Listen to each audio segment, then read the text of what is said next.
Teologicamente, o seu podcast de teologia. É isso aí, pessoal. Estamos dando início a mais um episódio. No podcast de hoje, nós iremos estar dando sequência ao nosso podcast a respeito da história da igreja. E o tema de hoje é a Igreja Apostólica, que era a igreja do primeiro século, que era formada por um pequeno grupo de cristãos reunidos em Jerusalém e que posteriormente foram espalhados por diferentes regiões do vasto Império Romano. E estes eram seguidores diretos de Jesus Cristo. E quem vai estar participando do episódio de hoje é o Alex. Ele tem formação em História pela UFPB, Teologia pelo Betel Brasileiro. Ele é de João Pessoa, da Paraíba, e ele é membro da Igreja Missão Evangélica Pentecostal do Brasil, e ele é professor de escola bíblica e líder dos jovens. E aí, Alex, tudo bem com você? Tudo bem, João. Graças a Deus. Fico muito feliz por mais um episódio, desse podcast tão importante que é falando sobre a história da igreja. Então, me sinto honrado por mais uma vez estar aqui com você, com os demais participantes, É isso aí. Quem vai estar participando do episódio de hoje também é o Elnatan, do Ministério Reformai. E aí, Elnatan, tudo bem com você? Tudo ótimo, meu caro amigo e irmão John. Mais uma vez, fico muito feliz pela oportunidade que o senhor está nos cedendo de abordarmos um assunto tão rico, tão precioso, que é a história da igreja. É isso aí. A gente vai falar aqui hoje, Alex, a respeito desse período, da história da igreja aí, que vai desse primeiro século, que é mais conhecido como o período dos pais apostólicos, que vai do ano 30 ao ano 90, Isso, um período bastante importante para a igreja, que são os primeiros passos da igreja, sem a presença do seu mestre, caminhando junto, como caminhava na época dos discípulos. Então a igreja vai aprender a andar sozinha, sendo guiada pelo ensinamento dos apóstolos, e então esses primeiros anos eles vão ser bastante importantes para o desenvolvimento da igreja e tudo aquilo que vai se suceder mais tarde. São os anos iniciais, E nesse período, nesse primeiro século, ele era formado por um pequeno grupo, de cristãos reunidos ali apenas em Jerusalém, Isso, a grande parte da concentração, dos cristãos ali no primeiro século, naqueles primeiros anos, se concentrava especificamente em Jerusalém. A gente vai identificar que a maior igreja, a primeira maior igreja cristã do mundo, da história da humanidade, se concentrou em Jerusalém. E posteriormente, a gente vai ver também que eles foram espalhados ali por todo aquele território, por diferentes regiões ali do Império Romano, principalmente com o apóstolo Paulo, Isso. Talvez, dá-se a entender que naqueles primeiros dias ali, após batismo do Espírito Santo no meio do povo, a gente vai entender que talvez o povo tenha ficado muito conformado ali dentro. Então, por mais que as escrituras não digam claramente, mas a gente coloca como inferência que o Espírito Santo Deus proporcionou aquelas perseguições para espalhar, pelo menos os cristãos, os discípulos, por todo aquele território ali do Oriente, da Ásia. Mais tarde vai alcançar os gentios, pelo ministério do apóstolo Paulo. É isso aí.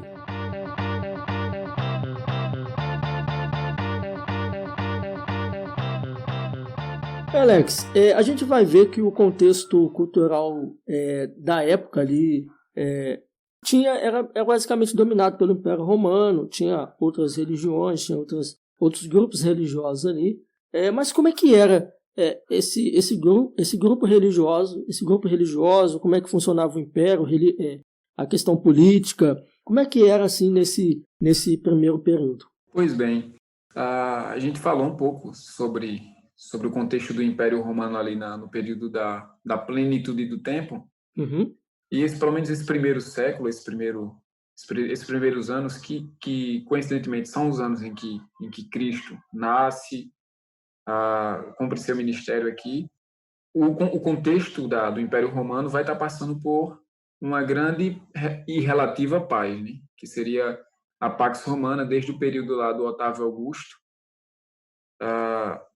Então a gente vai ver o Império com a relativa paz nas suas fronteiras. Nem o Império Romano foi um período de de estagnação territorial. O Império Romano não procurava guerra, bem como não queria nada em desordem dentro do seu império. Uhum. Então, essa Pax Romana, a gente vai ver que proporcionou alguns privilégios, né, para o cristianismo na sua propagação. E esse período é marcado por um período, embora seja um período de relativa paz, mas a gente vai ver que a briga pelo trono imperial, a briga ali pelo império, ela vai continuar, como sempre continuou, imperadores matando e morrendo por conta do trono, né, por conta do trono imperial. E vai surgir os maiores, pelo menos que ficaram conhecidos como os mais sangrentos imperadores da época. Surge justamente nesse tempo, né, do final do ministério de Cristo até a vida do último apóstolo. Então vão ficar conhecidos alguns principais imperadores que foram marcados pela sua autoridade, por algumas loucuras que fizeram, né, que realizaram. Sim. E basicamente o contexto da sociedade era um pouco diferente, quando a gente pensa em sociedade romana, era um pouco diferente da sociedade grega, né? Tendo em vista que a sociedade grega era muito mais restrita quanto aos cidadãos.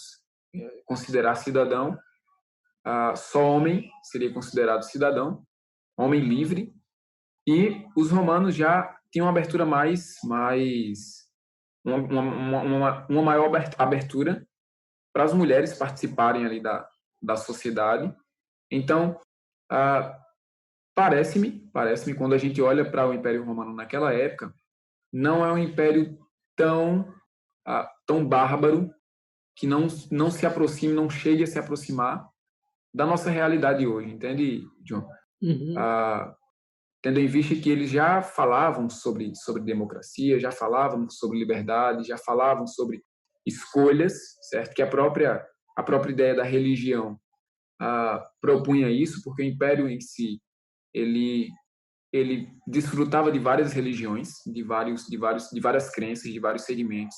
É tanto que mais tarde, como a gente falou em outro momento, o cristianismo ele só não vai ser aceito não pela sua doutrina, não pela sua crença, mas porque os cristãos, que eram cristãos verdadeiros, eles evitavam ou negavam a adoração a qualquer outra religião que não fosse o cristianismo. Então, para o Império Romano, isso era o cúmulo dos absurdos. Acrescentar uma religião ao Império Romano não teria problema nenhum, conquanto que você adorasse a figura do imperador, prestasse culto ao império, ao governo, e é isso que os cristãos não vão querer, né? Então, a igreja vai ser perseguida mais tarde por conta disso, mas por cima, quando a gente olha para a religião dentro do Império Romano, a gente vai ver esse sincretismo sendo praticado dentro do Império Romano.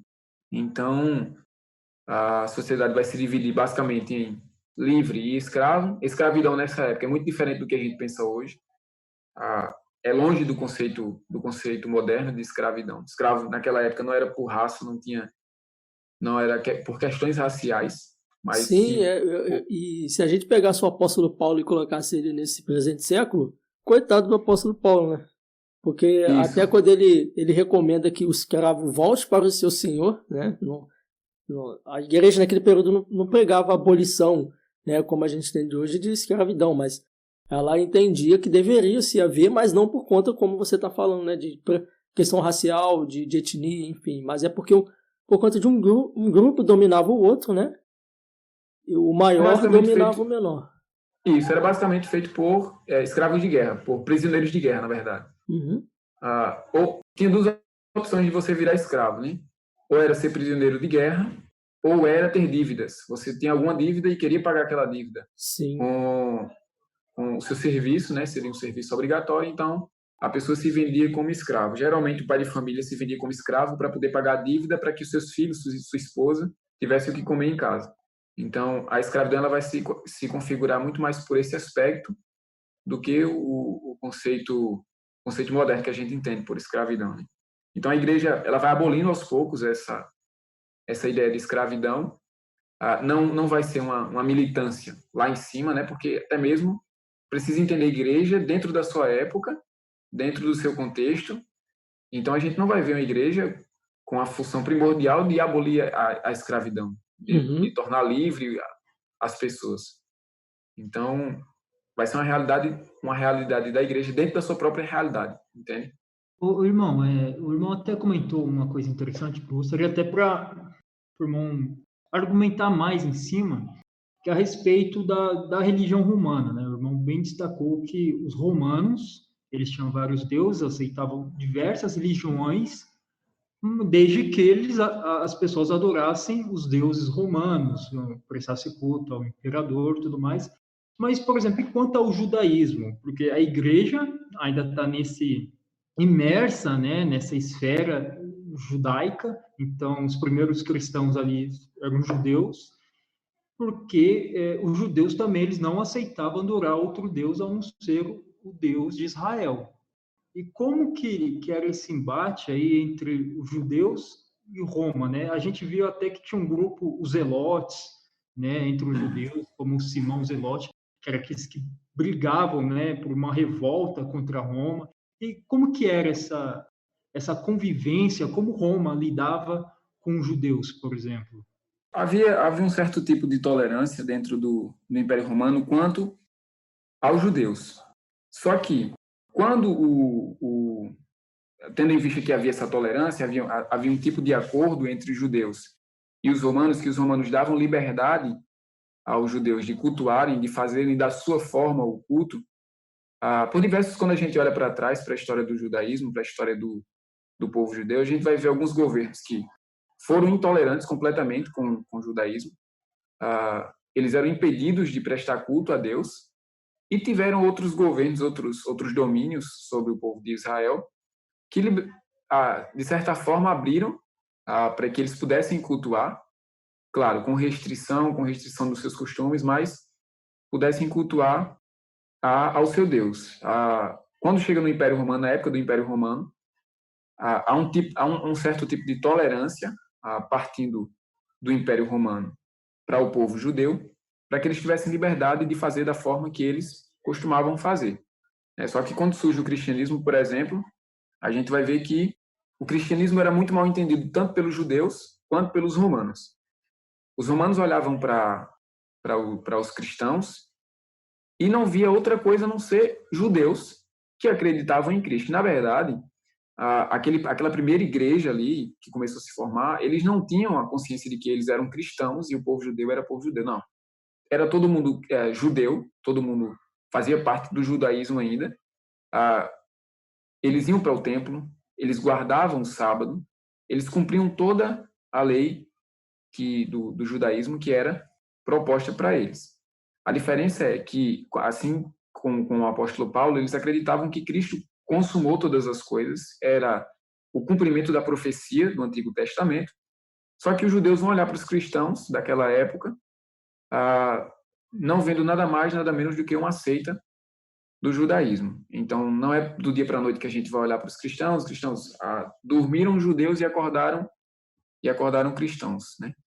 Mas havia essa intolerância da parte dos judeus para os cristãos, só que da parte dos romanos para os judeus, eles abriam esse culto, davam liberdade para os judeus cultuarem da forma que era proposta, né, pelo judaísmo. Eu ouvi falar também que os romanos concediam essa liberdade maior para os judeus porque eles eram rebeldes também, né? Causavam muita confusão, né? Isso. Por diversos pontos da Bíblia, em vários acontecimentos, a gente vai ver esse medo dos romanos, dos judeus se voltarem contra o Império Romano, né? Se rebelarem contra o Império Romano. Porque cada representante do imperador ele queria manter a ordem ali na sua região, né? Então, para de uma certa forma manter a ordem, principalmente com os judeus, eles davam essa concessão, né? Isso. A própria morte de Jesus, né, John? Quando os judeus entregam Jesus ao Império Romano, tendo em vista que o poder da pena capital já tinha saído das mãos dos judeus e tinha passado para a mão dos romanos, quando Pilatos ele entrega o Jesus para os judeus e o sumo sacerdote disse que aquilo ali não cabia mais para eles, porque durante a história a pena capital foi passada para o Império Romano. Então, o argumento dos judeus contra Jesus para Pilatos, para que pudesse proporcionar essa morte, para que pudesse proporcionar a execução de Jesus, é perturbador da ordem pública. Então, eles tinham medo que Jesus causasse um estrago, arrebanhando todos aqueles discípulos, todos aqueles seguidores da época, e proporcionar, porventura, uma eventual rebelião naquele império, né, naquele contexto ali. O que o John disse é bem interessante mesmo, até porque assim, a região da Judéia ela sempre foi uma região problemática para Roma, né?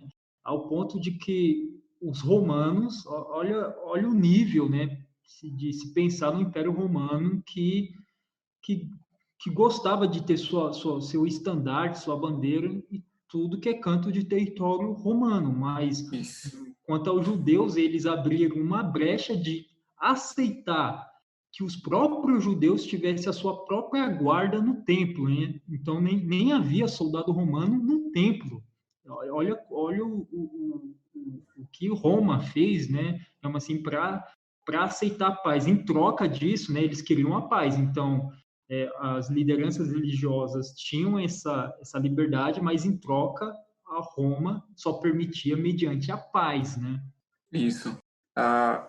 O Eunathan falou aí, eu me remeti ao diálogo entre Anás e Caifás com o próprio Pilatos, né? A posição que eles falam, que eles impostam a voz quanto ao governador, e você vai perceber que não é alguém totalmente submisso a um poderio, né? A um governo. Eles sabiam que eles tinham poder, eles sabiam que em algum momento eles poderiam se rebelar e a quantidade de judeus naquela região poderia muito bem fazer um estrago muito grande.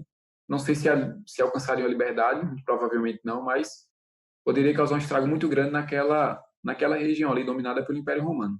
E o que a gente, de repente, vai até ver aqui, né, o que vai acontecer no ano 70, né, que foi a grande Isso. revolta judaica que vai explodir o ápice, né,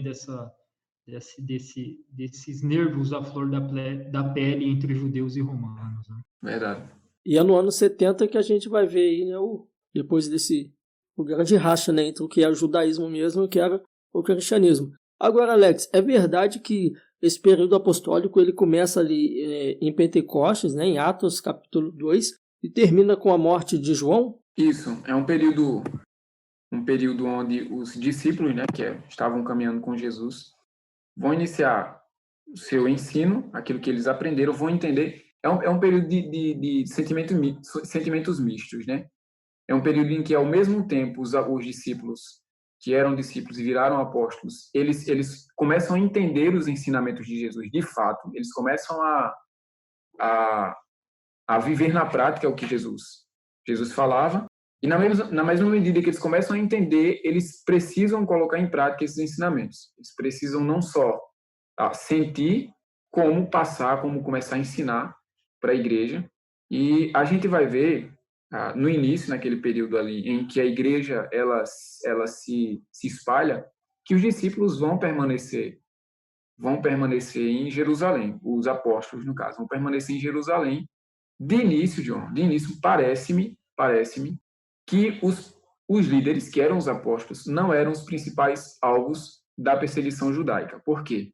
Alguns textos indicam que aonde foi que começou a primeira perseguição, que os judeus eles não toleravam os cristãos que eram judeus helenistas, que tinha aquela mistura da cultura judaica com a cultura helênica.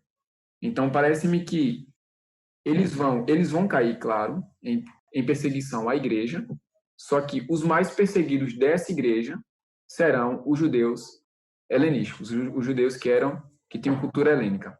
Vão ser pouco tolerados. Inclusive, quando a gente começa a perceber quem são os primeiros mortos pela igreja, quem são os primeiros perseguidos, Estevão era um dos 6 que foram escolhidos em Atos, e todos os 6 que foram escolhidos tinham nomes gregos, ou seja, eram judeus helenistas, eram judeus que tinham cultura helênica. Então, parece-me que a força maior da perseguição, no início, fosse direcionado para esses cristãos, né? Que eram judeus convertidos, mas que tinham cultura helênica. Então, os apóstolos, mais tarde, quando vão começar a ser perseguidos pelo Império Romano, de fato, vão começar a morrer pela mão do Império Romano e não pela mão dos judeus. E a gente poderia também tirar a questão desse período, é que muita gente hoje em dia, né, o Nathan, toma para si o título de apóstolo, mas o último apóstolo que a gente tem aqui registrado é o apóstolo João. Então o período apostólico acabou, se encerrou ali, né, Nathan? Pois é, John. Infelizmente, a gente tem visto aí muitos, né, usurparem desse título equivocadamente, né, por não conhecerem essa questão de sucessão apostólica, né? Porque um dos requisitos para assumir, né, a gente vê no próprio Atos ali, quando vai se escolher o substituto de Judas, né? Era alguém que necessariamente teria que ter andado com Jesus, ter sido uma testemunha, né, de Cristo ali, ter visto com os próprios olhos, né? Paulo, que ele mesmo diz, né, o nascido fora do tempo, né, o último dos apóstolos, o que acaba aí confirmando que a era apostólica de fato já se passou muito tempo, e o que nós temos hoje em dia aí são pessoas que chamam para si uma autoridade que não lhes pertence, que foi justamente exclusiva aos propósitos de Deus naquela época, que foi a gente hoje, né? Nós somos aprendemos os fundamentos dos apóstolos, dos profetas. Eles criaram ali os pilares, né, da nossa fé. Eles escreveram inspirados pelo Espírito Santo as Sagradas Escrituras. Então era uma autoridade singular, uma autoridade que de fato não nos pertence, né? Mas que Deus destinou aqueles homens que hoje nós carregamos o legado escrito deles, né? Infelizmente, a gente tem visto aí uma autoridade inexistente em nossos dias, esses tais apóstolos modernos. É interessante, eu gosto muito da ideia do Nicodemos, né? Do Augusto Nicodemos. Eu não sei se de fato a frase é dele, parece-me que é, e apóstolo bom é apóstolo morto. Não existe essa... Uma coisa que o Nicodemos fala, que é bastante interessante, é a questão da função, né?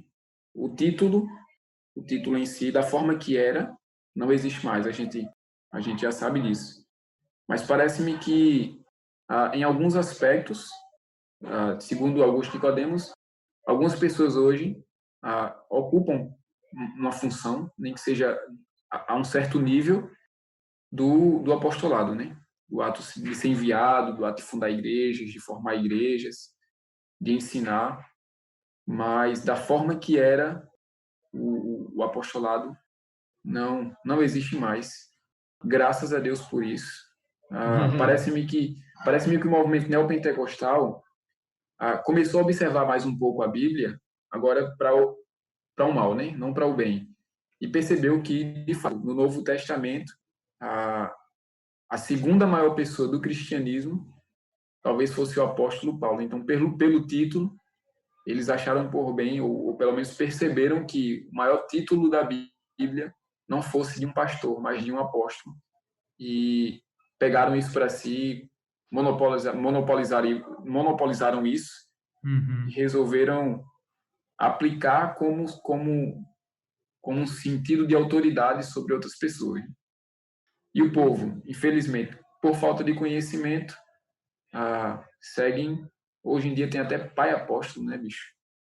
Tem umas bizarrices tremendas. E uma coisa que o irmão disse aí, até trazendo à tona o pensamento do Nicodemos, porque a gente vê também, por exemplo, várias personagens nas Sagradas Escrituras que dá a entender que elas eram chamadas apóstolas nesse sentido dos ofícios também. Nós temos o próprio Timóteo, por exemplo. Então, homens que andavam com os apóstolos, muitas vezes eles eram chamados apóstolos por causa dos ofícios, né?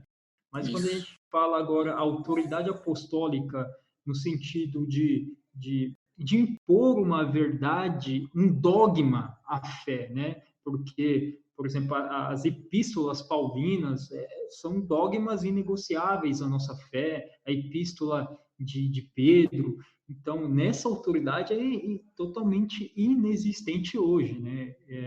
O autor de Hebreus, ele começa nos falando, tendo Deus falado no passado de muitas maneiras, de muitas formas, nos falou nesses últimos dias pelo Filho. Então, dando a entender que aquela revelação pelo Filho seria a última e a mais gloriosa revelação. E os apóstolos, eles escreveram em torno dessa revelação. Então, fechando esse cânon, né? Então, por isso que a gente entende que a era apostólica era exclusiva àquela época, né? Isso. E aquele pequeno probleminha também de interpretação de texto, né? Porque muitas passagens, por exemplo, apóstolo no original é enviado. Então, quando o apóstolo Paulo, por exemplo, dizia, Timóteo meu enviado, ele está dizendo, Timóteo meu apóstolo. Então, porque essa palavra enviado quer dizer apóstolo. É aquela mesma questão também para diácono, diaconisa, porque quando fala aquele que serve, é diácono. Então, Jesus era diácono nesse sentido da palavra que serve. Então, às vezes também entra esse problema também de interpretação de texto, né? Pronto, é porque o Eunata falou aí da questão da autoridade, né? E a gente vai ver isso sendo usurpado já no primeiro século, com os pseudepígrafes, né? Que eram escritos que levavam o nome de apóstolos para terem mais autoridade, para terem mais credibilidade no meio da comunidade cristã. Então, não é de hoje que a função apostólica ela é usurpada para dar mais credibilidade à ação de algum sujeito ou sujeita. É isso aí. Você gostaria de acrescentar mais alguma coisa, Alex, em relação a essa questão do período aí, dos primeiros apóstolos até João, o apóstolo?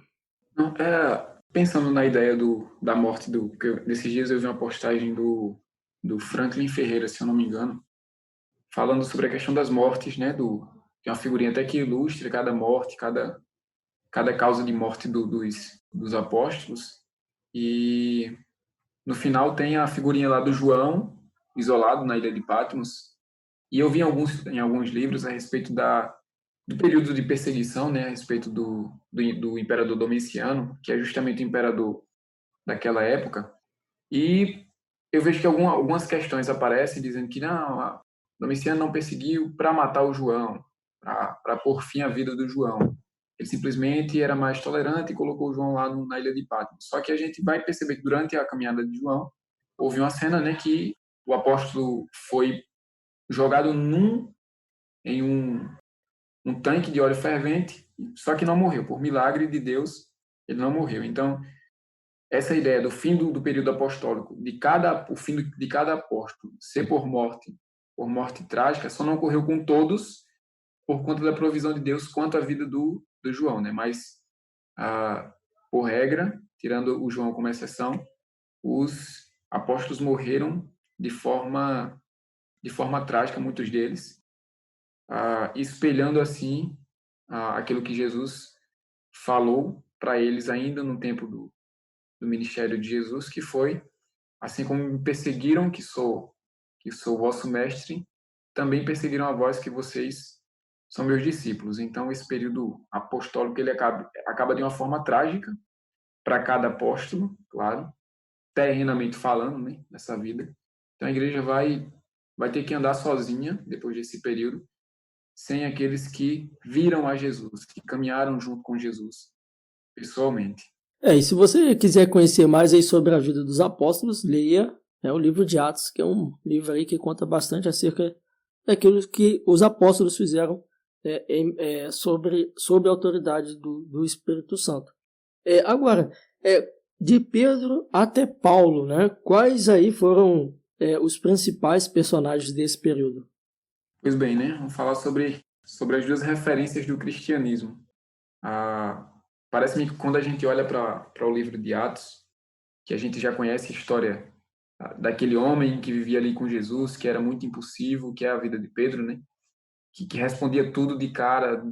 Assim que Jesus fazia uma pergunta, ele não esperava, não meditava, não refletia para o que ele ia dizer, ele já respondia, era o primeiro a estar ali sempre respondendo, por vezes, corretamente, mas na maioria delas, Pedro sempre dava uma mancada, né? Sempre dava uma bola fora. E quando a gente olha mais tarde para a vida de Paulo, parece-me que esse encontro ele é uma das principais cenas do filme. Se a Bíblia fosse transformada num filme, seria uma das principais cenas esse encontro de Pedro com Paulo, né? Um discípulo que caminhou com Jesus e outro que foi convertido por Jesus, que viu a Jesus no caminho de Damasco e recebeu diretamente de Deus esse ministério, que é uma das coisas que Paulo vai mais defender no seu ministério, principalmente na carta aos Gálatas, que é a ideia de ter recebido o evangelho do próprio Jesus.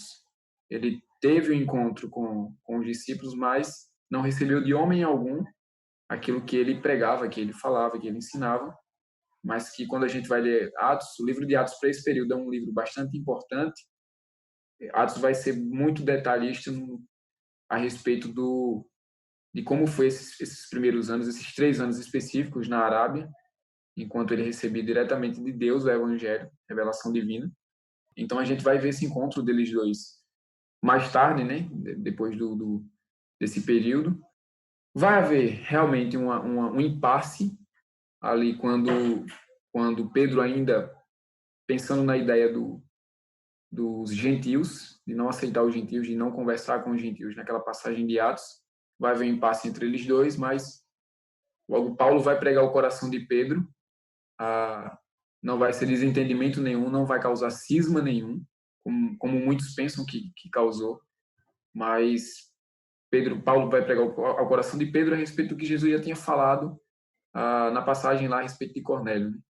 Então, vão ser os dois principais líderes da igreja naqueles primeiros anos, e a igreja vai caminhar justamente pelos ensinos dos dois.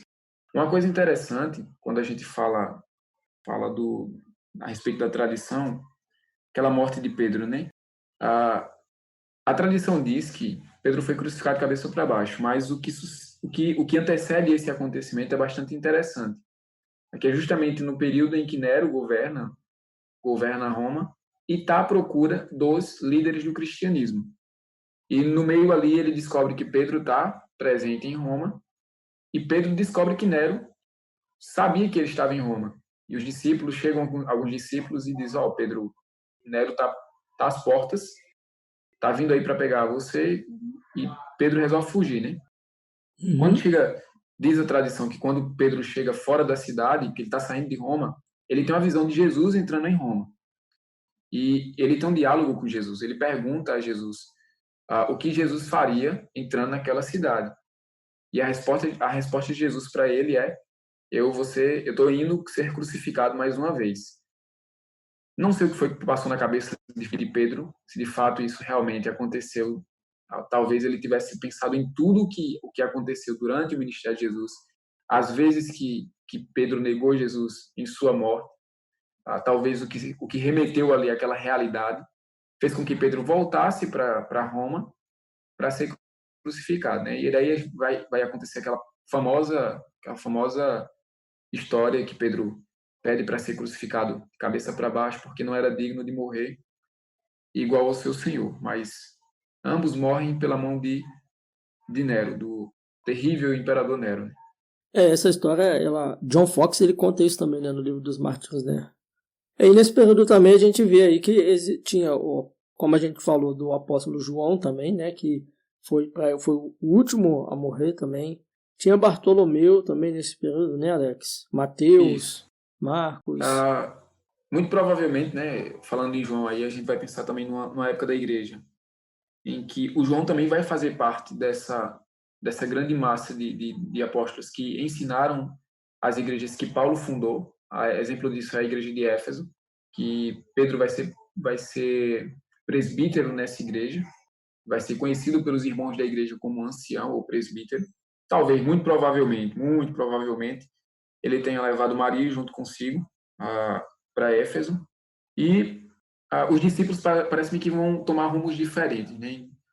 Eu não sei ao certo o destino de cada um, mas alguns tomam destino para para a Índia, vão diretamente para a Índia, outros descem para a África para pregar o evangelho naquelas regiões ali mais no norte da África, mas cada um toma um rumo diferente. Parece-me que depois de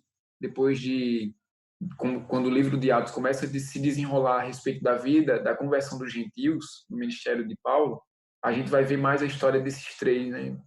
mais destacada, que é a história de Pedro, até o capítulo, se eu não me engano, capítulo 7, capítulo 6 ali, depois que morre Estevão, vai começar a se desenrolar a perseguição à igreja e o ministério de Paulo, e a gente sabe que o destino de João em Éfeso, pela história, pela tradição também, por alguns versículos ao longo do Novo Testamento. Então, parece-me que esses três vão ser... O Tiago morre logo no início, né, de Atos, sendo perseguido por Herodes, morre a fio de espada, e o destino desses outros fica um tanto quanto obscurecidos, ocultos ao longo do livro de Atos. Isso aí. E a gente vai ver também, né, Alex, que a expansão, como você falou, que cada um foi para uma região, a expansão da igreja, ela aconteceu de modo rápido, né, quando a gente lê Atos. Como você descreveria, né, esse momento de crescimento da igreja na sua opinião? Como você descreve, como você analisa, né, esse momento de expansão da igreja? Isso aí. Quando a gente falou no início, a concentração maciça da igreja estava em Jerusalém, liderada pelo apóstolo Pedro de início. Mais tarde, se eu não me engano, foi Tiago, irmão de Jesus, que tomou conta da igreja de Jerusalém, era o pastor daquela igreja.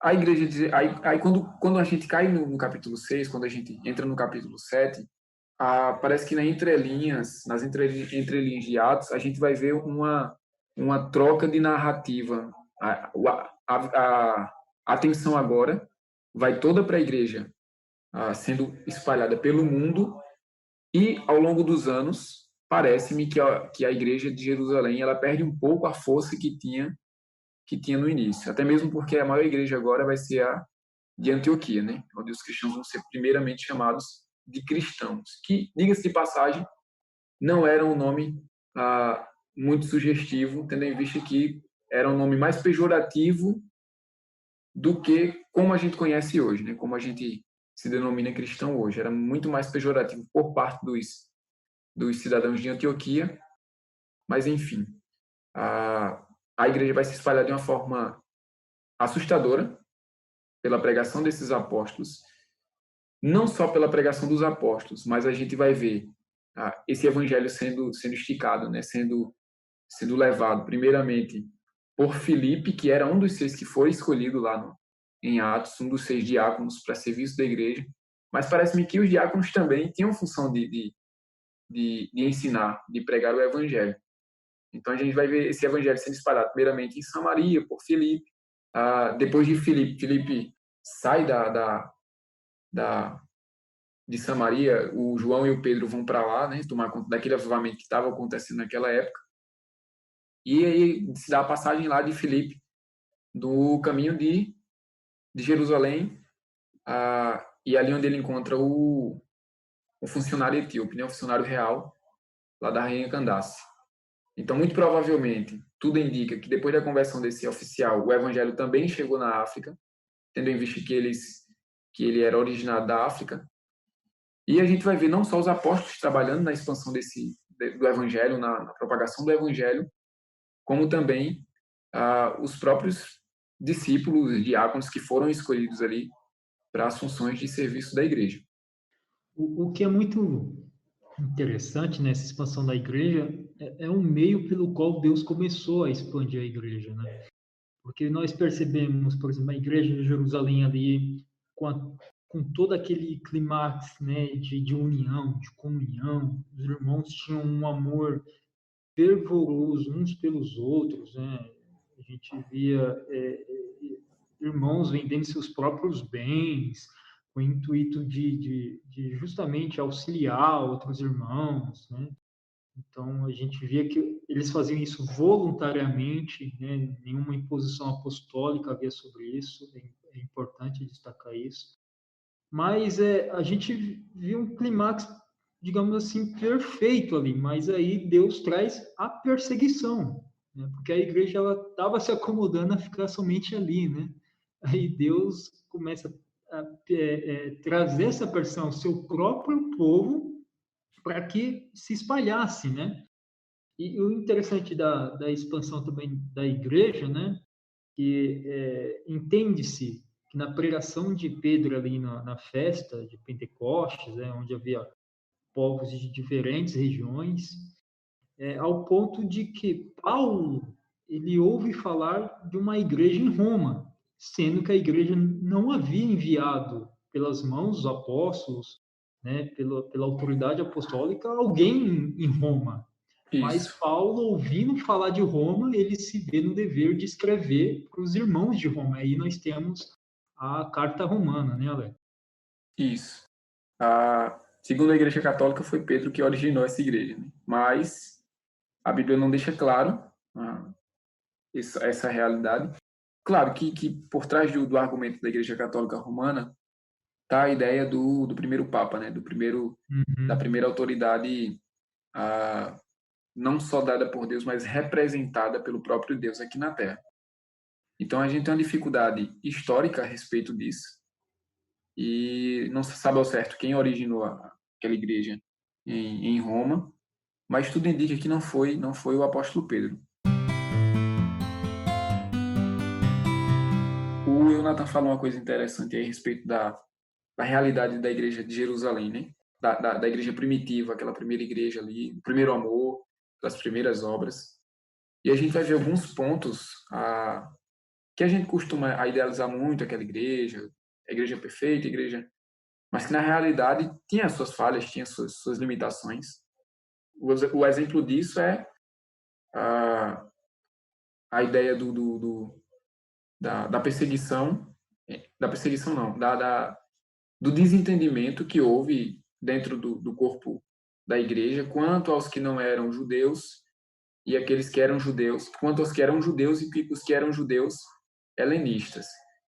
Então, vai estar registrado no livro de Atos, e é por isso que se comissiona os diáconos que as viúvas daqueles que eram judeus helenistas, elas eram esquecidas, eram negligenciadas ao longo da vida da igreja. Tem também a passagem a respeito de Ananias e Safira, que também é um erro grave dentro da igreja sendo cometido, e que nos mostra, na verdade, que a igreja era uma igreja, embora fosse uma igreja perfeita no sentido de viver em comunhão uns com os outros, viver em harmonia uns com os outros, ajudar uns aos outros da forma que era para ser feito. A gente vai ver alguns pontos negativos quanto a essa primeira realidade. Tem até, não é o assunto do podcast, não é o assunto da pauta, mas tem até uma curiosidade, né, a respeito dessa realidade da igreja.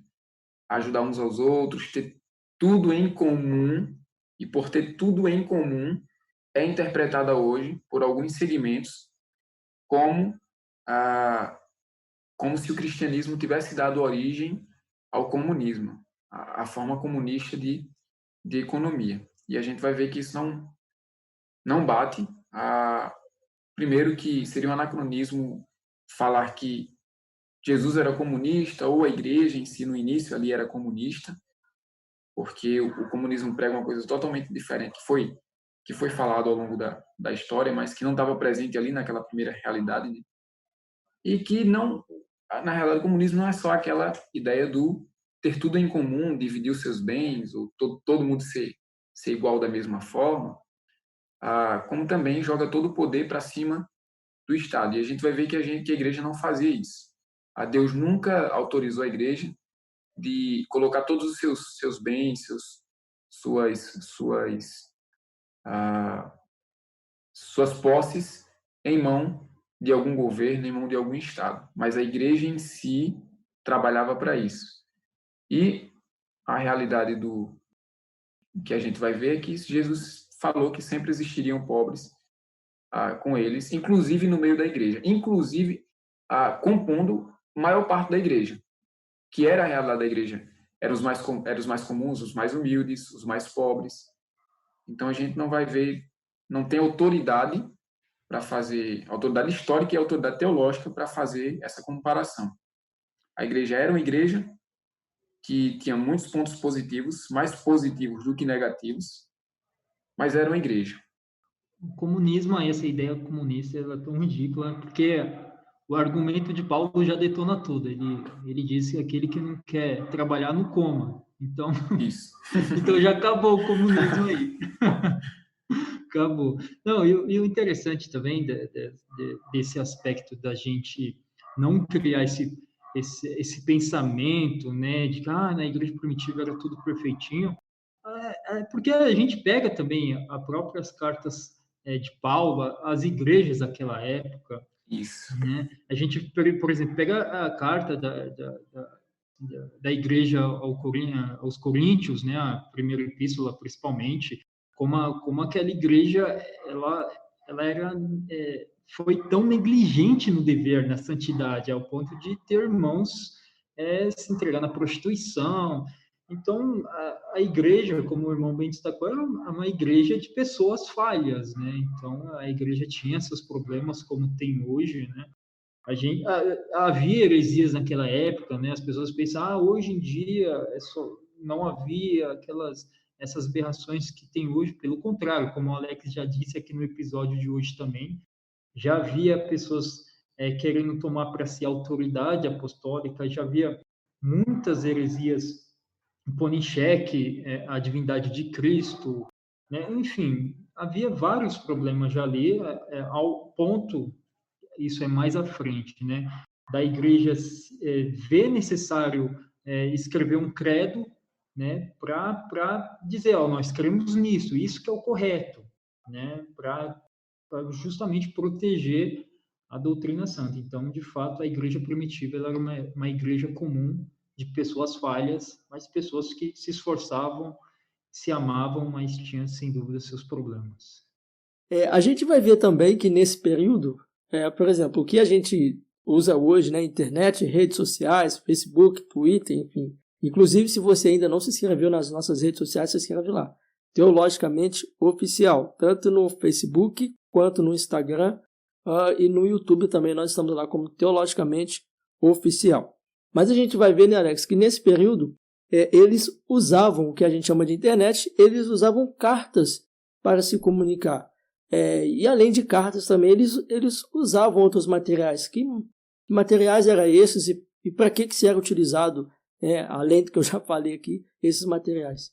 Pois bem, nessa semana a gente falou um pouco disso lá no Instagram do História de Crente, a respeito do fechamento do cânon, né? E eu ouvi não sei qual foi o Instagram do Católico Romano que entrou lá, começou a debater com a gente a respeito da autoridade e da inspiração, né?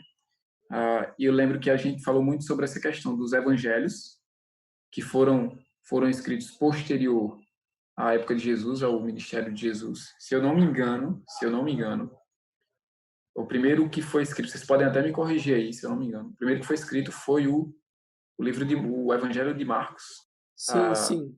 Tendo Pedro como fonte histórica, né? Tendo Pedro como a fonte testemunha ocular, na verdade.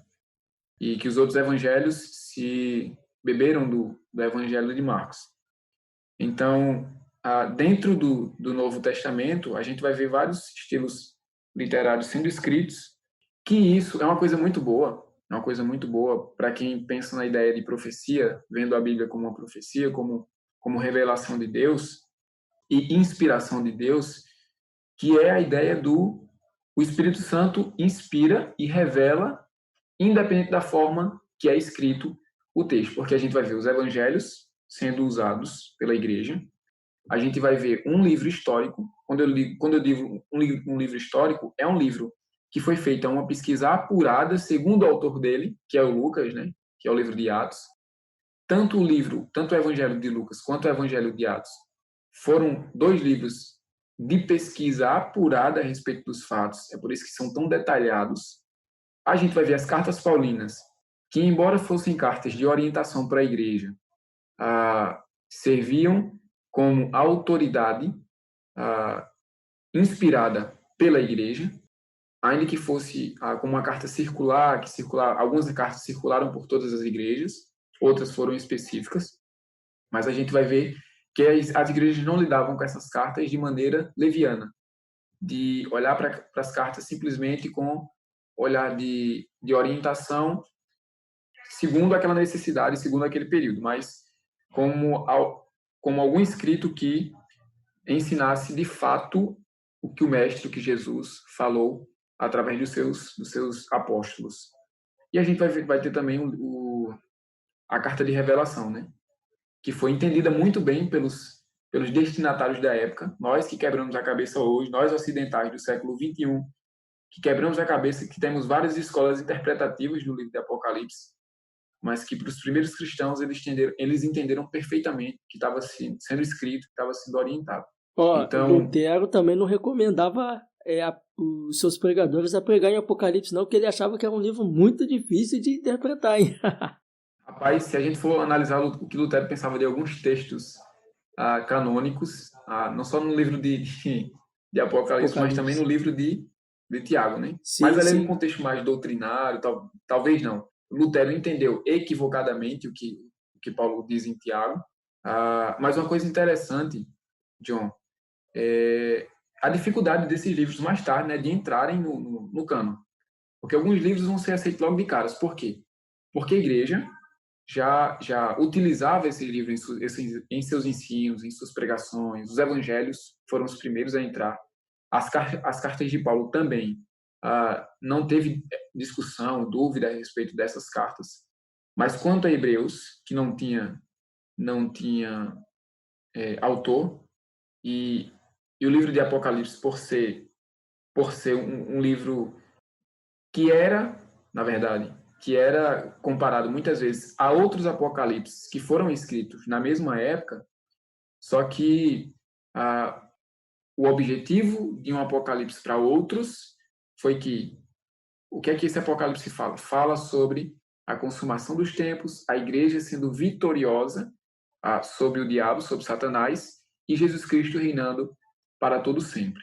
Então era um livro mais completo, um livro que mais chegava a ter ali a semelhança com escritos apostólicos do que outros livros de Apocalipse, por exemplo, o Apocalipse de...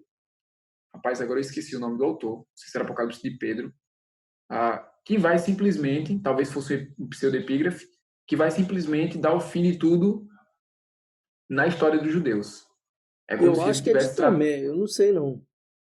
Eu não sei, eu acho que é Apocalipse... De quem? De Tomé. De Tomé, é isso mesmo. O Apocalipse de Tomé. Ele vai dar todo o seu final ali para a redenção do povo judeu, e não da igreja. Então, o olhar final, o olhar destinatário, o mais completo seria Apocalipse. Então, vai durar um pouco de tempo de discussão a respeito desses livros, especificamente, mas que vão entrar no cânon. Esses eram os livros que os cristãos liam nos seus cultos dominicais, nos seus cultos, nas suas reuniões, que serviam como palavra de Deus para a igreja. E a igreja reconhecia isso, e não só a igreja reconhecia isso, mas o apóstolo Pedro reconhecia escritos de Paulo como sendo inspirados.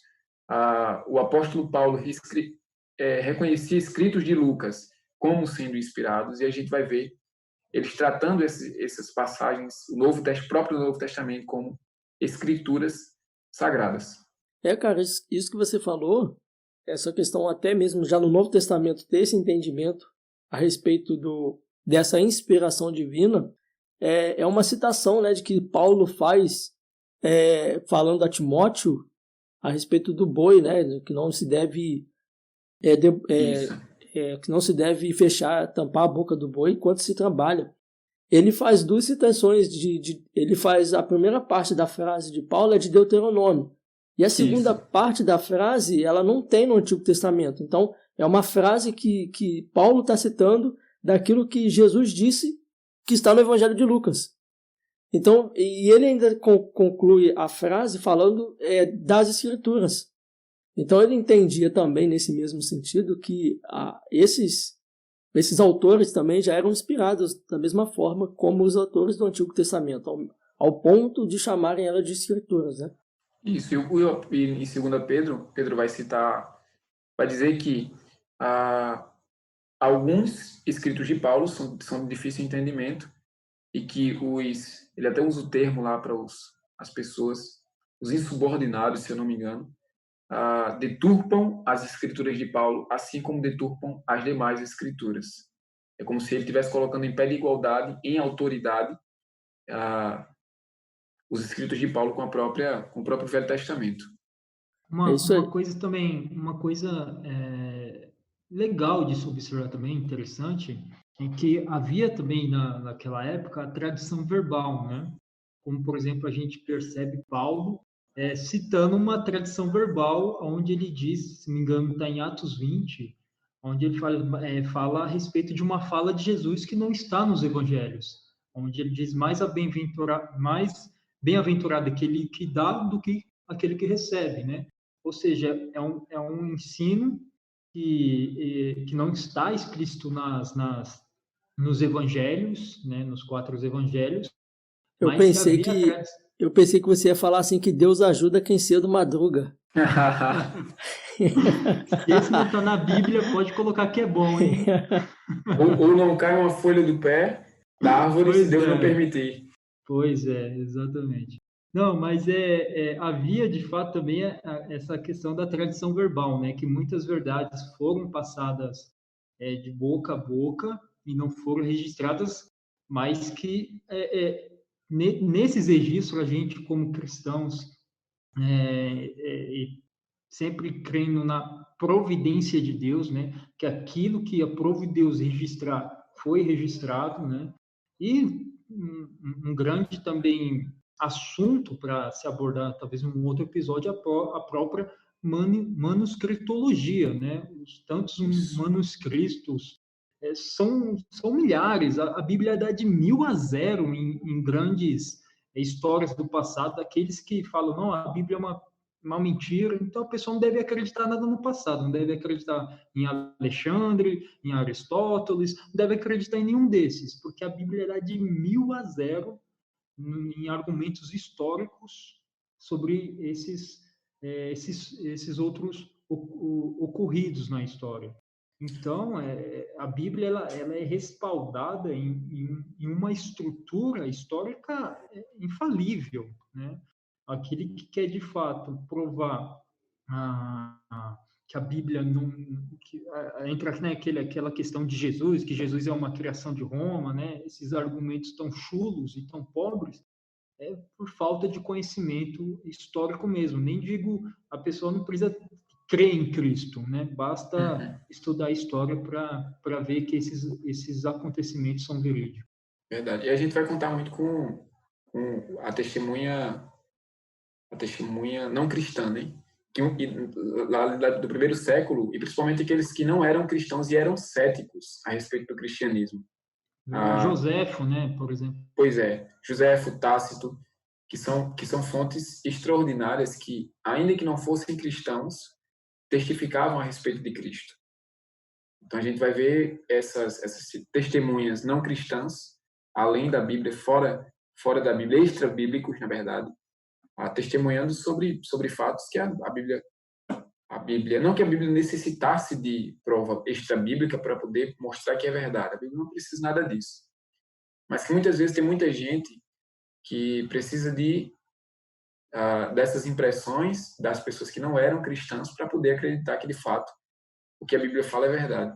E nesse período também, né, junto com esses escritos, né, os evangelhos, as cartas paulinas, tinha também os livros apócrifos, né, o Alex, e também os pseudepígrafos também, que estavam circulando juntamente com esses outros materiais, né? Isso, eram escritos, talvez de algumas pessoas que estavam próximos ali dos discípulos, mas que não eram comissionadas por Cristo, não tinham autoridade nenhuma do Espírito Santo, tendo em vista que não eram inspirados para escreverem sobre aquele determinado assunto. Alguns livros são livros históricos, que para uma pesquisa histórica daquela época é válido, assim como os do Velho Testamento também, mas que não possuía nenhuma autoridade como a mesma autoridade que uma carta circular de Paulo, por exemplo. Não eram autorizados pelos apóstolos para escreverem tal escrito. O interessante é que os pseudepígrafos, como eu já falei, eram pessoas muitas vezes que, para adquirir uma autoridade maior, resolviam escrever sobre determinado assunto e colocavam o nome de Maria Madalena, por exemplo, de Tomé, de Judas, de Pedro, do próprio Pedro. Tem até um Apocalipse de Pedro que é pura fantasia, que na verdade não bate muito bem com o que os apóstolos pregavam, mas que para ter uma credibilidade maior era utilizado o nome dos apóstolos ou de quem estivesse muito próximo ali a Jesus. Nesse período também, né, Alex, a gente vai ver que a igreja, essa pequena comunidade, ela não estava imune às perseguições, né? Como a gente já falou no início, um pouquinho das mortes, né, dos apóstolos, de como eles morreram. Isso se deveu ao fato das perseguições que ocorreram também, né? Mas como que foi essas perseguições, em que âmbitos, né, eles sofreram essas perseguições e por que eles sofreram, né, essas perseguições? As perseguições, elas vão ser realizadas, né, primeiramente pelos judeus, no âmbito mais religioso. Claro que sempre tinha uma questão política por trás, mas primeiramente essa perseguição judaica vai ser realizada por conta da religião.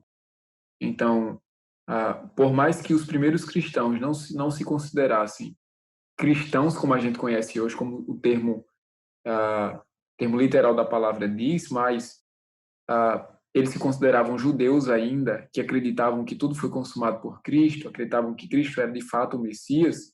Por um lado, isso era a crença deles, e por outro, você vai ver os judeus perseguindo a igreja por acreditar que a igreja era mais uma seita. Na verdade, pendia mais para um grupo político-religioso, assim como os fariseus, os escribas, contudo, um grupo político-religioso herético. Então, essa perseguição vai ser, primeiro, nos judeus helenistas, né, como a gente falou, eles vão ser muito mais perseguidos do que os próprios judeus que eram judeus mesmo, de fato, e vai se caracterizar primeiramente por essa questão religiosa. Com o passar do tempo, que o Império Romano vai começando a perceber que o cristianismo poderia ser uma ameaça maior do que o próprio judaísmo. Daí, como não havia acordo com o cristianismo, a gente vai ver essa perseguição também iniciando dentro do Império Romano. Daí vai ser o período em que a igreja vai mais sofrer durante toda a sua história, que é a perseguição sobre o Império Romano. Que a gente vai ver que, de fato, as primeiras causas ali eram causas políticas e sociais, causas sociais, tendo em vista que, com base em falsas acusações, o Império Romano vai iniciar a perseguição aos cristãos. Por que falsas acusações?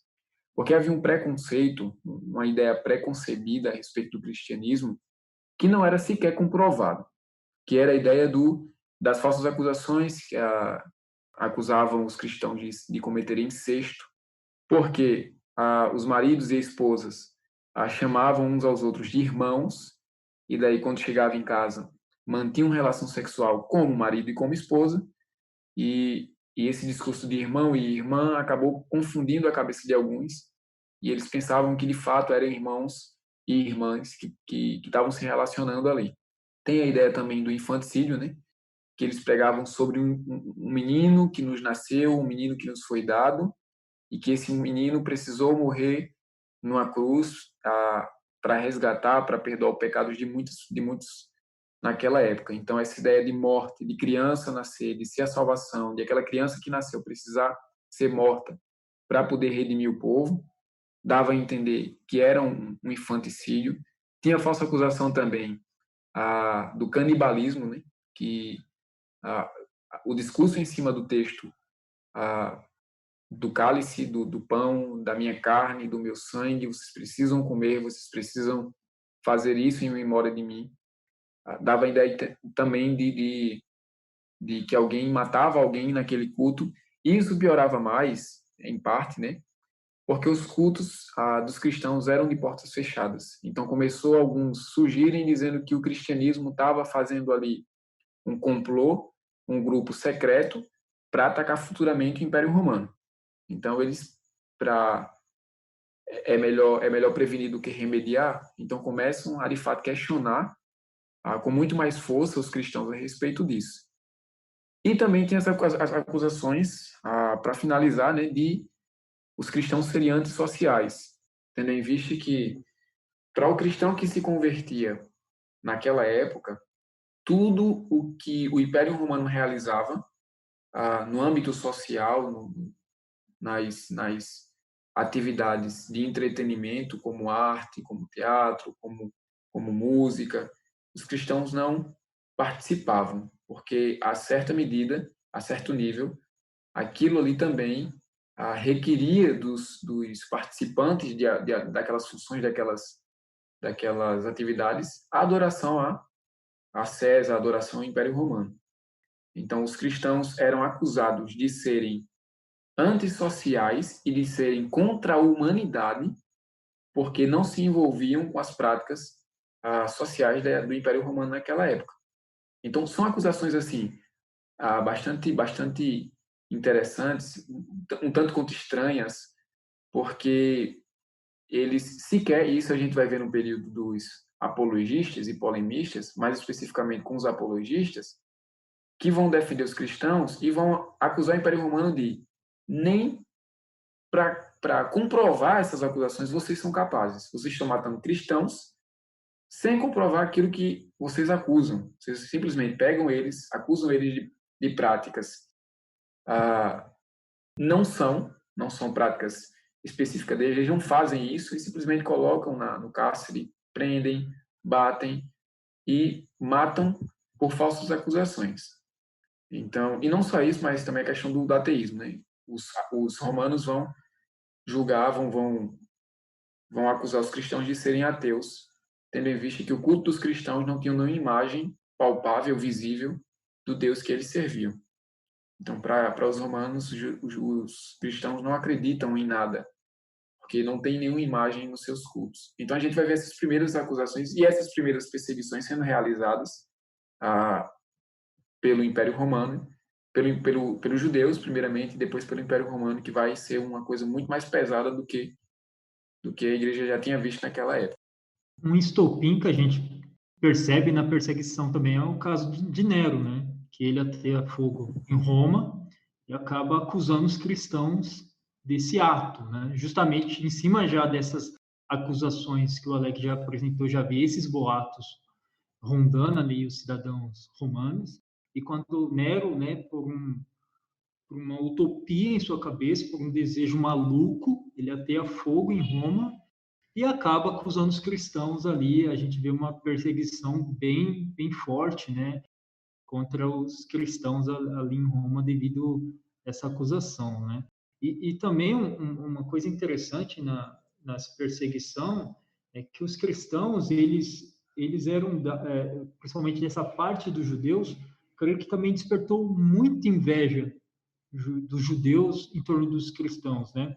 Inclusive eu e o John, a gente até comentou isso em um outro episódio do Fé e Piedade, que os judeus, perdão, eles viviam numa bolha, né? Agora, os cristãos, eles já tinham esse dever de fazer discípulos, de anunciar a mensagem, e o evangelho ele foi crescendo, destruindo barreiras, né? Ele foi ultrapassando fronteiras, né? Independente de etnia, se é servo, se é senhor, independente da cor, independente do idioma, passou a criar uma comunidade muito grande.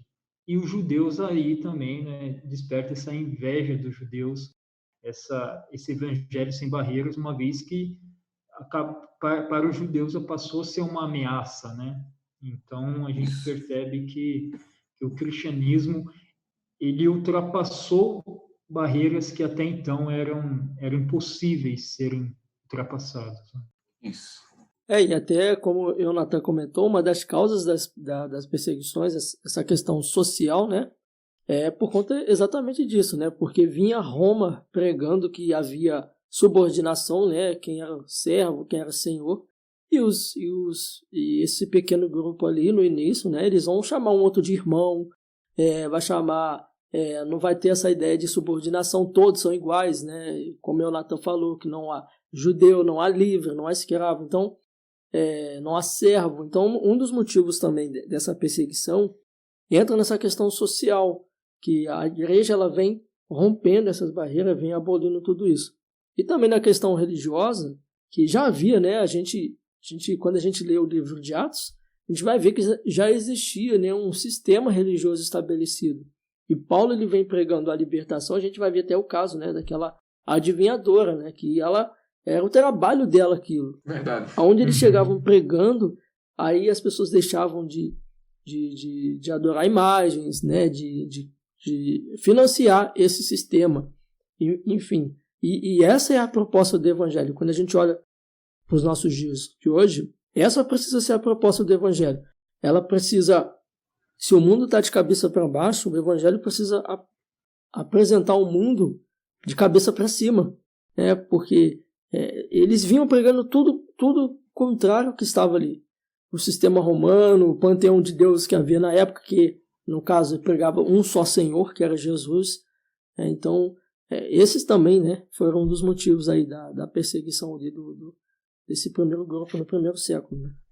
John, e o engraçado é que o Alex até comentou a respeito das festas romanas, que os cristãos não se envolviam, né? Aquela questão dos gladiadores no Coliseu, por exemplo, né? Aquelas famosas batalhas, os cristãos não participavam disso. Então, essa acusação de fato de serem antissociais era muito real, porque Roma era um estado muito profano e imoral, né? Não tinha festa romana sem ter uma imoralidade ali. Então, os cristãos eles não se envolviam nisso. Então, de fato, passou a ter uma antipatia por parte dos romanos, daqueles que estavam imersos nessa cultura, né? E viram que os cristãos falaram, eles são diferentes, eles não se envolvem com a gente. Então, de fato, os cristãos se tornaram grandes alvos para a perseguição. Né? E a gente não comentou aqui, Alex, mas um dos motivos também das perseguições seria também por questões de festa também, né, por parte do Império, né? Eles precisavam pegar pessoas, né, para levar para o Coliseu. Isso. O cristianismo vai ser marcado durante a história, e a Globo não mostra isso. O cristianismo vai ser marcado pela história de ser contra a prática, como vocês já falaram, da guerra de gladiadores. Os cristãos vão ter influência diretamente no cancelamento dessas festas, porque as festas eram regadas por sangue, por matança. Se não tivesse sangue, se não tivesse matança, se não tivesse gente morrendo por feras, sendo atacado por feras no Coliseu, o romano não saía realizado de nenhuma festa dada pelo Império. Então, o método de entreter os romanos daquela época seria oferecer alguém ali como sacrifício vivo no meio do Coliseu. E, geralmente, infelizmente, os principais alvos desse horror, chamado de festa pelos romanos, eram os cristãos. E há relatos também, né, que Nero fez dos cristãos, né, para incendiar, para iluminar o seu jardim, né? Pronto. O Jonathan falou sobre a questão de Nero, né? Uhum.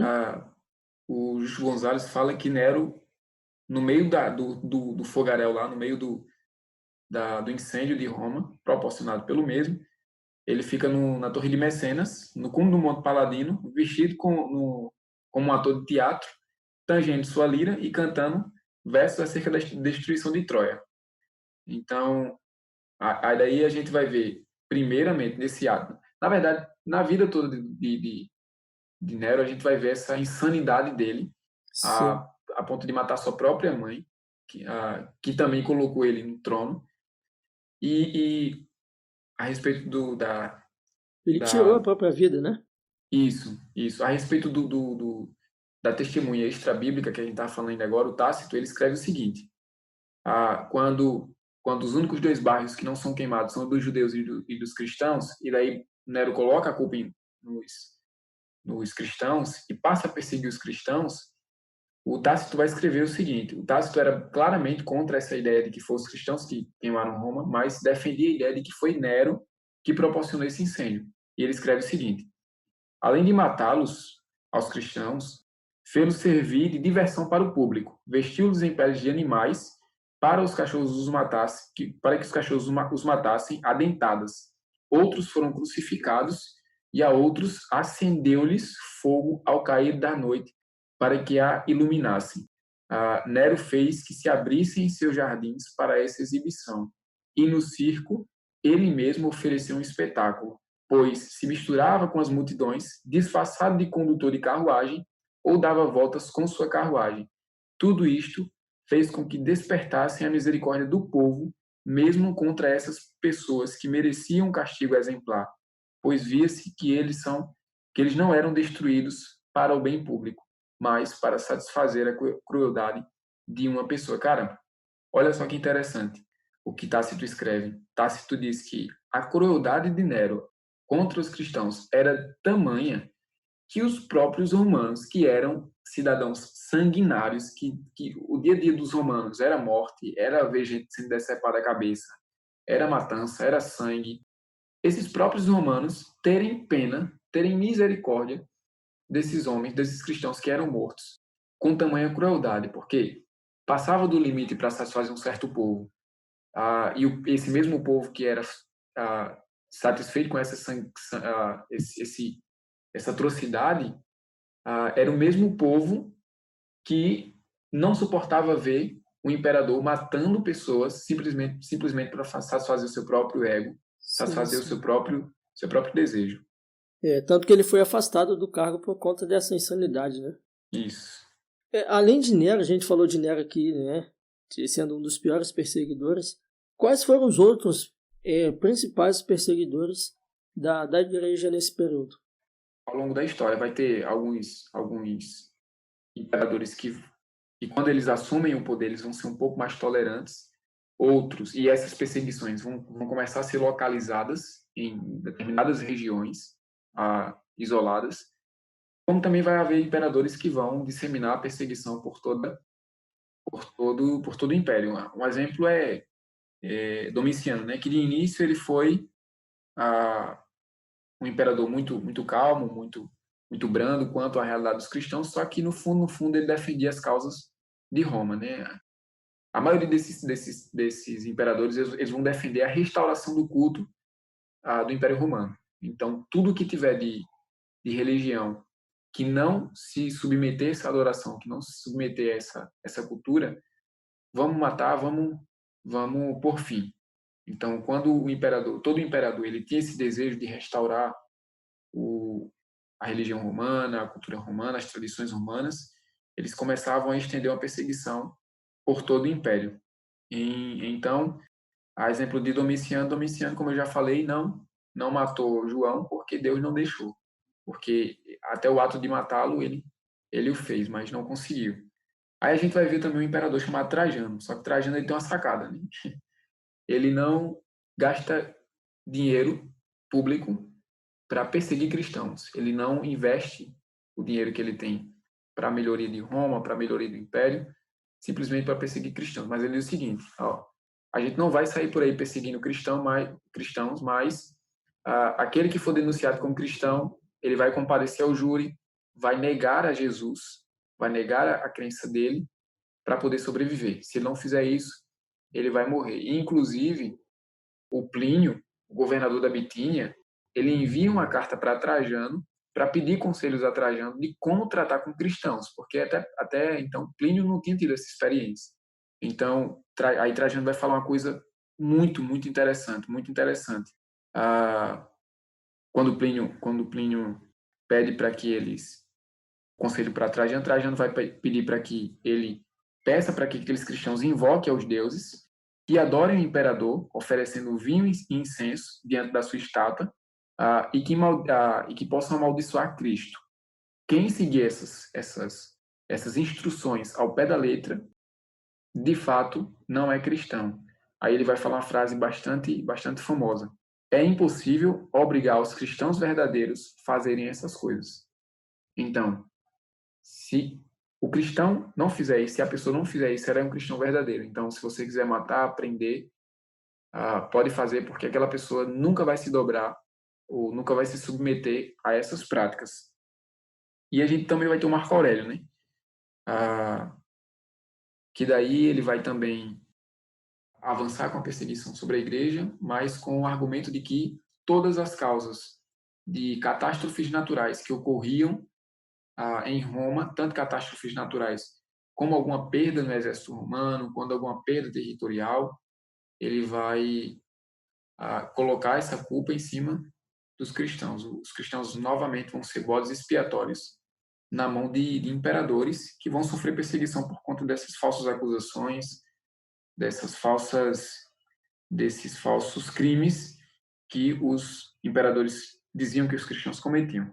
Nesse período a gente pode ver basicamente duas dinastias, né, que é a Júlio-Claudiana, né, que vai do ano 14 até 68 depois de Cristo, né, e a Flaviana também, a dinastia Flaviana, que vai de 68 depois de Cristo a 96 depois de Cristo. Então, basicamente aí, nesse primeiro período aí, foram essas duas dinastias que perseguiu a igreja, né. Você falou a respeito de Tibério. Essa dinastia, se eu não me engano, ela vai mais aí depois para 96, né? Que é a dinastia Antonina, que vai mais para depois 96 a 192 depois de Cristo. Mas acho que basicamente nesse primeiro período, as duas dinastias que perseguiam os cristãos foram a dinastia Júlio-Claudiana e a Flaviana, né? Isso, essa perseguição à igreja, a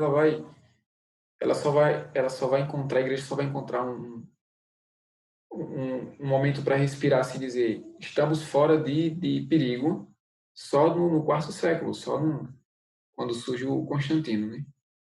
Para de fato dissipar todo esse perigo de perseguição. Mas até lá, a igreja vai variando de intensidade de perseguição, por um período muito intenso de perseguição, por outro período, perseguições localizadas e isoladas. É isso aí. Muito bem, estamos chegando ao final de mais um Teologicamente e eu quero pedir mais uma vez para vocês acessarem as nossas redes sociais. Nós estamos no Instagram, no Facebook e no YouTube como Teologicamente Oficial. Mas agora eu gostaria de ouvir as finalizações, aí, as considerações finais dos nossos participantes. Eu gostaria que, eu vou começar pelo El Natan, que ele deixasse as suas considerações e deixasse também as suas redes sociais, e o Alex também em seguida deixa as suas considerações finais e aí o seu contato para o pessoal estar te conhecendo melhor. Bem, antes de tudo quero agradecer o convite, John, é sempre um privilégio, é uma honra poder participar, tratar de assuntos que envolvam a palavra de Deus, que envolvam a Igreja do Senhor é sempre uma honra, então sinto-me privilegiado e agraciado por Nosso Senhor pela oportunidade. E aos nossos ouvintes, quero encorajá-los, a se aprofundar na história da igreja, saber que o nosso Deus é um Deus historiador, é um Deus que fez marcas na história. Nós vemos vestígios do nosso Senhor na história, pois Ele mesmo que a criou.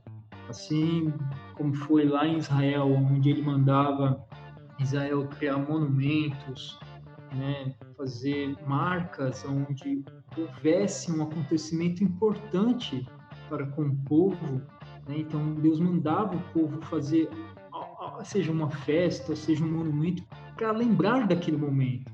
E nós temos aí a história cristã, de todos os santos, de todos os nossos pais que deram seu sangue, deram seu suor, deram suas vidas para que as Escrituras chegasse até nós, para que os ensinos da palavra de Deus chegassem até nós. E isso custou o sangue de muitos irmãos, como nós comentamos no episódio de hoje, e gostaria de encorajá-los a estudar mais, ir a fundo, E convidá-los também, Eu não sou muito de rede social, mas no projeto que sou fundador, nós estamos nas redes sociais e gostaria de convidá-los a conhecer a plataforma do Reformai, que é uma plataforma de conteúdo teológico reformado, onde você também vai estudar a história da igreja, né? Então, você pode baixar o aplicativo na Play Store, só buscar Reformai, ou acessar a nossa plataforma através do endereço www.reformai.com, e nós seremos agraciados com sua visita lá. Então, esse é meu recado, John. Pois bem, pessoal, primeiramente sou grato a Deus pela oportunidade, grato a John também por me conceder essa oportunidade de estar falando sobre a história da igreja. Não é de hoje que vocês sabem minha militância quanto ao cristão aprender a história da igreja, a importância do cristão aprender a história da igreja. E fico feliz também em conhecer o Eunatan também, que foi um papo muito legal. Prazer, meu irmão. Espero que a gente se encontre por mais podcasts ou até mesmo pessoalmente por aí. E o Eunatan falou uma coisa interessante aí que eu me arrepiei todo, rapaz.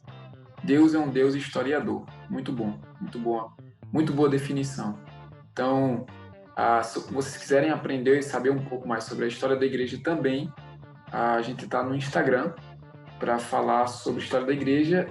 O nome do Instagram é História de Crente.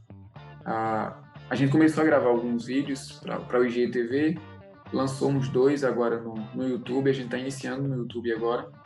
Então, se vocês quiserem dar uma olhadinha e nos seguir lá, esse mês a gente está com uma postagens específicas sobre a reforma protestante, tendo em vista que a gente está no meio do período de reforma e muita coisa interessante. Então, não deixem de nos visitar e de nos seguir lá no Instagram. Tá bom? No mais, muito obrigado, Deus abençoe, um forte abraço e até o nosso próximo encontro. É isso aí, eu quero agradecer também a participação de vocês dois. Muito obrigado, Eunatan, muito obrigado, Alex. E eu agradeço também aos meus ouvintes. Obrigado por você ter ouvido e escutado esse episódio até o final. E que Deus nos abençoe e até a próxima. Teologicamente, o seu podcast de teologia. Ô Alex, eu coloquei seu microfone no mudo aí, mas eu não estava conseguindo tirar aqui, cara. Desculpa aí. Eu percebi. Não, Alex, o John faz isso justamente para não ficar falando muito tempo, porque para não dar trabalho depois, entendeu? É uma indireta dele. Não. Eu percebi, Nathan. Eu coloquei no mudo aqui, mas tô tentando botar aqui para sair, mas o troço que ficava no mudo aqui, eu falei, rapaz. Mas não colocou porque tá tendo algum barulho aqui, não? Não. Eu fui apertar aqui mesmo, aqui no meu aqui, foi. Desculpa, eu tô tentando voltar aqui, mas o negócio não vai. Eu falei, rapaz, deve ser ele que tem que tirar lá agora. Ele fica notificando aqui pra eu apertar. Ah, tá, é você que tem que tirar então, entendi. Então eu posso colocar no mudo, mas aí pra tirar é só você. Eu acho que é, vice. Então tá explicado. Eu tô tentando tirar aqui, eu falei, rapaz, o rapaz vai achar que eu tô... Tá falando de comunismo aqui, vai achar que eu tô silenciando ele aqui. Mas rapaz, ainda bem que eu sei tua opinião política a respeito disso, então não desconfie não, mas se eu não conhecesse... Desconfiei não. Mas vamos lá.